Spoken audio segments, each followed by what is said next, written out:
विद्यार्थी मित्रांनो, सह्याद्री ट्युटोरियल्स मध्ये तुमचं स्वागत आहे. First semester. आता फर्स्ट सेमिस्टर बद्दल बोलणार आहे. नीट लक्ष द्यायचं. जेव्हा तुम्ही 12वी ची एक्झाम दिली, सीईटीला चांगले मार्क पडले, चांगलं कॉलेज पण मिळालंय आणि आता लवकरच तुमची फर्स्ट सेम येणार आहे. मग ह्या मुलांबद्दल सुद्धा मी बोलणार आहे. पण सुरुवात आपण 11वीच्या मुलांपासून करूया. 11th standard. आठवा, ज्यांनी इंजिनिअरिंगची आता ॲडमिशन घेतलंय ह्या मुलांनी सुद्धा थोडंसं आठवा, की 10वी नंतर जेव्हा आपण 11th स्टँडर्डला ॲडमिशन घेतलं. आता तर नवीन प्रकार काय, की सगळेजणच ऑलमोस्ट डमी कॉलेजला जातायत. बरोबर आहे. अकॅडमी जॉइन करतायत. ओके. आणि यात काय होतंय माहितीये का, की बरीचशी मुलं फर्स्ट सेम देतच नाहीत. यांच्याबद्दल बोलायचंच नाहीये मला. मला कुणाबद्दल बोलायचं आहे, की सांगतो. अजून देखील बऱ्याचशा ठिकाणी ग्रामीण भागात फर्स्ट सेमिस्टर एक्झाम अगदी व्यवस्थित घेतली जाते. पण इश्यू कुठे येतोय तुम्हाला मी सांगतो. जरा सांगा बघू. 10वी चे जे ॲडमिशन्स आहेत ते खूप लेट झाले यावेळेस. बरोबर आहे. अगदी ऑगस्टपर्यंत ॲडमिशन सुरूच होते म्हणूया आपण. आणि 1-2 महिने कॉलेज झालं आणि आता फर्स्ट सेमिस्टर आले. मला माझे दिवस आठवतायत. मला अजून आठवतंय, की मी साताऱ्यातील एका कॉलेजमध्ये होतो 11th-12th मध्ये. आणि 11th मध्ये ना दिवाळीनंतर आमची एक्झाम होती. हा एक वेगळाच प्रकार. म्हणजे आतापर्यंत 10th स्टँडर्डमध्ये कसं, की परीक्षा झाली की दिवाळीची सुट्टी. पण त्यावेळेस तसं नाही. दिवाळीनंतर एक्झाम. ओके, सुट्टी मिळते. मग सुट्टीत मुलं अभ्यास करतील असं कॉलेजवाल्यांना पण वाटतंय. पण तुम्हाला माहिती आहे कोण करते सुट्टीत अभ्यास? मग काय झालं माझ्या बाबतीत? मी फर्स्ट सेमेस्टरमध्ये सगळ्या विषयात मला कमी मार्क पडले. हां, पास केलं कॉलेजनं मला. पण तेवढं मी लिहिलं सुद्धा नव्हतं. 35, 35, 35 मार्क. मला याच विषयावर बोलायचंय. आता होतंय काय, मला माहिती आहे, की मला फॉलो करणाऱ्यामध्ये भरपूर पालक आहेत. मला त्यांच्याशी बोलायचंय. 1-2 महिने कॉलेज सुरू होऊन झालेत फक्त. 8-8, 10-10 टॉपिक आहेत फर्स्ट सेमिस्टरमध्ये. कॉलेजमध्ये काय शिकवलंय मुलांना कळालेलंच नाहीये. बरं. नंतर जेव्हा मुलांना कळतं ना, की आपल्याला कॉलेजमध्ये काही समजत नाही, तेव्हा मुलं क्लास शोधतायत. पण क्लासमध्ये पण एवढा सिलेबस शिकवून झालेला नाहीये. आणि अशा वेळेस फर्स्ट सेमिस्टर. इथंच कॉन्फिडन्स लूज होतो. मग मला काय म्हणायचंय, विद्यार्थी तुम्ही जो माझा व्हिडिओ हा बघताय ना, तुम्ही तुमच्या पालकांशी ही गोष्ट डिस्कस करा. आणि पालकांना पण मला सांगायचंय, विचारा तुमच्या मुलांना, की कॉलेजमध्ये शिकवलेलं कळालंय का? 10th एक्झाम वेगळी होती. सोपं होतं. टिवल्या-बिवल्या करणारी मुलं सुद्धा 90% च्या पुढे जातात शेवटचे 2 महिने अभ्यास करून 10वी ला. मग शेवटचे 2 आठवडे, 2 महिने अभ्यास करून ही सेम निघत नाही. सुरुवातीपासून अभ्यास करावा लागतो. बरं. तर मान्य करूया. नाही झाला अभ्यास परफेक्ट. नाही केला. आता इथून पुढे काय सांगतो. 4 ते 5 तासाचं तुमचं कॉलेज किंवा क्लास आणि 4 ते 5 तास तुमची एक्स्ट्रा स्टडी व्हायलाच पाहिजे. रोज 10 तास इथून पुढे तुम्ही अभ्यास करायचा आहे. ते कॉलेजचं टायमिंग पकडून सांगतो मी तुम्हाला. मिनिमम 10 तास तेव्हा कुठेतरी टिकाल. म्हणजे तुमच्या लक्षात आलं, की फर्स्ट सेम खरोखर तुमच्या आयुष्याला कलाटणी देणारे ठरणार आहे. अपयश आलं तर का आलं? का असं घडलं? हे तुम्हाला बघायचंय. त्याच्यावर मार्ग शोधायचा आहे. कुठले पॉइंट्स, कुठले टॉपिक्स क्लिअर झाले नाहीत मला कमेंटमध्ये सांगा. आणि जर तुमची एक्झाम दिवाळीनंतर असेल ना, तर कुठल्या टॉपिकच्या नोट्स तुम्हाला हवे आहेत? कुठल्या टॉपिक बद्दल तुम्हाला एक्सप्लेनेशन हवं आहे? मग फिजिक्स असू दे, केमिस्ट्री असू दे, मॅथ्स असू दे. कमेंटमध्ये सांगा, की सर हा टॉपिक घ्या शॉर्ट्समध्ये. ह्याचे आय-एम-पी क्वेशन्स द्या. मग 11th स्टँडर्डच्या दिवाळीनंतर जर एक्झाम तुमची होणार असेल, तर मी आहे. ओके. मला फक्त तुम्ही सांगा काय घ्यायचंय ते. ते सगळे पॉइंट्स मी तुमचे परफेक्ट घेईन. ओके. मग आता होतंय काय बघा. माझ्या बाबतीत काय चुकलं मी सगळं तुम्हाला सांगतो. फर्स्ट सेमला कमी मार्क पडले. पण घरी सांगू शकलो नाही, बोलू शकलो नाही. सेकंड युनिट टेस्टमध्ये पण संपलंच आणि फायनल सेमेस्टर जी झाली 11th स्टँडर्डची, तर त्यात मला टोटल सांगतो ओव्हरऑल मला 41% मार्क पडले. सांगू शकत होतो का घरी मी? नाही. कसं सांगायचं की 41% मार्क. 10वी ला मी अल्मोस्ट टॉपर होतो म्हणूया आपण आणि 11वीत 41% मार्क. आज देखील बऱ्याच मुलांच्या बाबतीत तसं होतंय. मी घरी सांगितलं 84% खोटं बोललो. खोटं बोललो. माझ्या आयुष्यातली सगळ्यात मोठी ती चूक होती. झालं काय मग? एवढे चांगले मार्क पडलेत. असं पालकांना वाटलं ना 84% मार्क पडलेत. मग ऑब्व्हियसली जो क्लास 11th स्टँडर्डला होता तोच 12thला लावावा लागला. मी घाबरलो. क्लास बदलायचं म्हणलं पप्पा विचारतील, की "क्लास का बदलायचा आहे?" आणि त्या काळात तुम्हाला सांगतो तुमचं जनरेशन लकी आहे बरं का. तुमच्या आणि पालकांचं रिलेशन खूप प्रेमळ आहे. आमच्या वेळेस भीती असायची लक्षात घ्या. मग मी घाबरलो. पुन्हा तोच क्लास जिथं मला समजत नव्हतं, कळत नव्हतं. पुन्हा फेल्युअर. जाऊ दे. बरं 11च्या बाबतीत काय होतं कळालं तुम्हाला? फर्स्ट सेमिस्टर उपाय काय सांगितलाय तुम्हाला मी, की पालकांशी बोला, मार्ग काढा.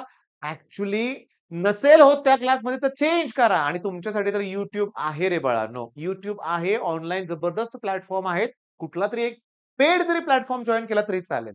बरं. आता हे झालं 11th. आता इंजिनिअरिंगला काय होतं ते ऐका नीट. इंजिनिअरिंगला गेल्यानंतर वेगळंच लाईफ, वेगळीच एन्जॉयमेंट, जोरात एन्जॉयमेंट. कॉलेजमध्ये तर डेली इव्हेंट होतायत. हा इव्हेंट, तो इव्हेंट, इकडं-तिकडं नुसती एन्जॉयमेंट. नवीन मित्र-मैत्रिणी, वेगळाच लाईफ म्हणूया आपण. ओके.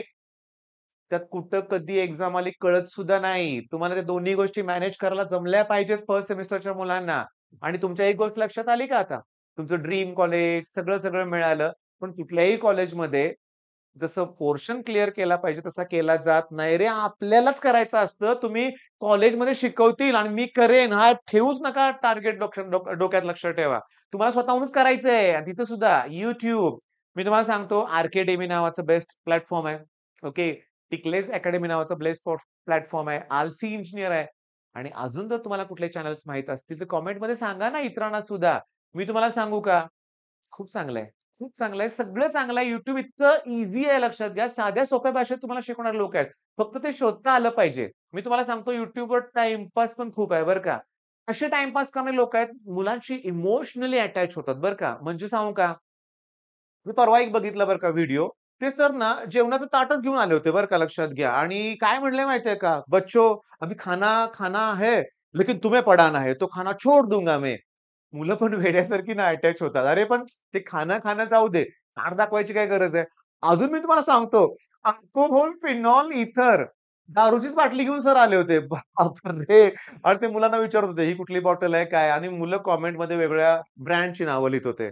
YouTubeवर टाईमपास खूप आहे बाळांनो. खूप तुम्हाला म्हणजे जपून वागावं लागेल.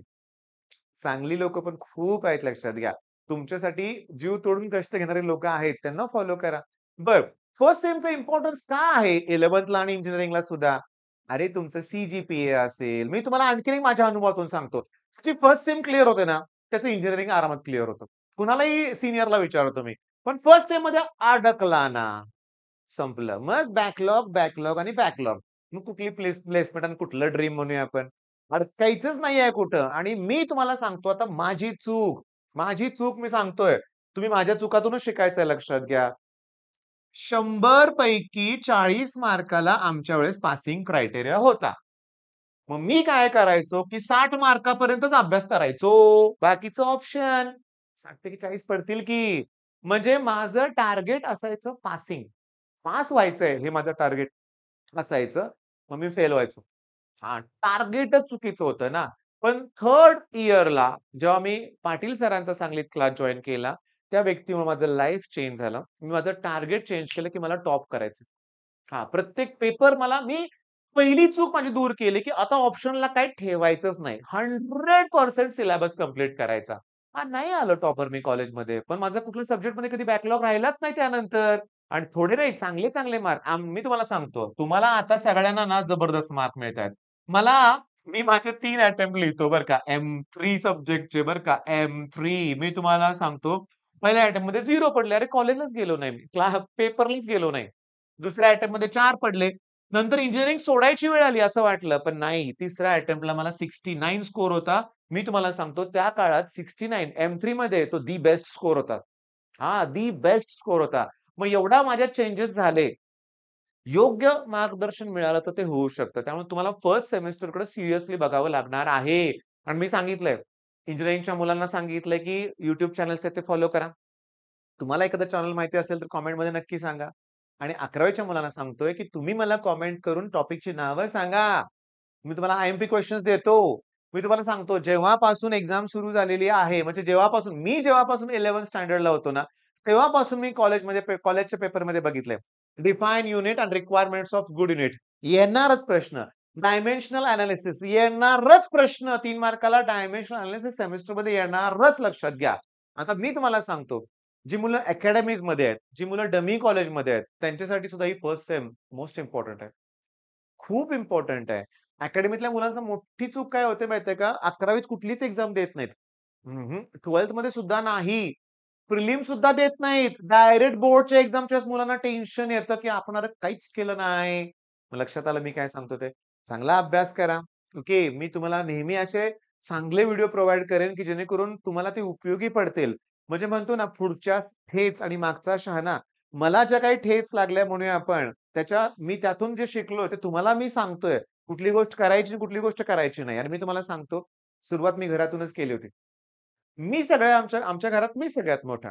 ओके. आणि मला जे चुलत भाऊ, चुलत बहीण मिळून 6-7 लोकं जे आहेत ना, त्यात कुणालाही अपयश आलं नाही. पण तेवढ्या कठोरपणे मी त्यांच्याशी वागलोय. माझ्या लहान भावाला सी-ईटीत 200 पैकी 196 पडले. ओके. सगळेजण क्लास 1, क्लास 2 ऑफिसर आहेत. सगळेजण छान सेटल झालेत. पण तेवढा त्रास त्यांना दिलाय मी बरं का. म्हणजे मला म्हणायचंय काय, की जेव्हा मोठी एखादी व्यक्ती, ओके, तुमच्यापेक्षा वयानं म्हणूया आपण, तुमचे शिक्षक, आई-वडील त्यांच्या अनुभवातून जे तुम्हाला सांगतात ना, ते ऐकून घेतलं पाहिजे. अनुभव हा खूप महत्त्वाचा असतो. त्यामुळे जर तुम्हाला असं कोण गाईडन्सला असेल, तुमचा मोठा भाऊ-बहीण असेल, तर नक्कीच त्याचा फायदा घ्या. मग चला फर्स्ट सेमची जोरात तयारी करा. All the best.